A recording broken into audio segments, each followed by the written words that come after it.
ముందుగా డయాబెటీస్ అంటే ఏమిటో తెలుసుకుందాం. డయాబెటీస్ అనేది మీ రక్తంలో చక్కెర అంటే గ్లూకోజ్ చాలా ఎక్కువగా ఉన్నప్పుడు సంభవించే పరిస్థితి. మీ ప్యాంక్రియాస్ తగినంత ఇన్సులిన్ తయారు చేయనప్పుడు లేదా మీ శరీరం ఇన్సులిన్కి సరిగ్గా స్పందించినప్పుడు ఇది అభివృద్ధి చెందుతుంది. ప్యాంక్రియాస్ అనేది కడుపు వెనుక ఉన్న ఒక గ్రంథి. ఇది ఇన్సులిన్ మరియు జీర్ణ ఎంజైమ్లను ఉత్పత్తి చేస్తుంది. ఇన్సులిన్ ఒక హార్మోన్. ఇది రక్తంలో చక్కెర మొత్తాన్ని నియంత్రిస్తుంది. ప్యాంక్రియాస్ జీర్ణరసాలు లేదా ఎంజైమ్లను కూడా ఉత్పత్తి చేస్తుంది. ఇవి ఆహారాన్ని జీర్ణం చేయడంలో మీకు సహాయపడతాయి. డయాబెటీస్ను అన్ని వయసుల ప్రజలను ప్రభావితం చేస్తుంది.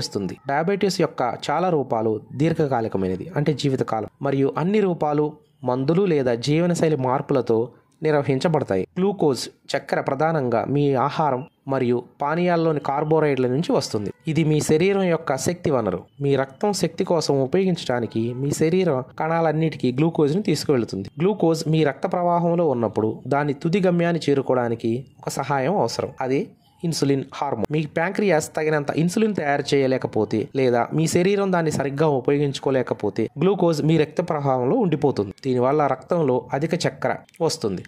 మీ బాడీకి అందవలసిన గ్లూకోజ్ రక్తంలోనే ఉండిపోతుంది. అందువల్ల మీరు చాలా వీక్గా మారిపోతారు. కాలక్రమేణా స్థిరంగా రక్తంలో అధిక గ్లూకోజ్ కలిగి ఉండడం వల్ల గుండె జబ్బులు, నరాలు దెబ్బతినడం మరియు కంటి సమస్యలు వంటివి వస్తాయి. ఇప్పుడు మీ అందరికీ డయాబెటీస్ అంటే కొంత అవగాహన వచ్చిందని భావిస్తున్నాను.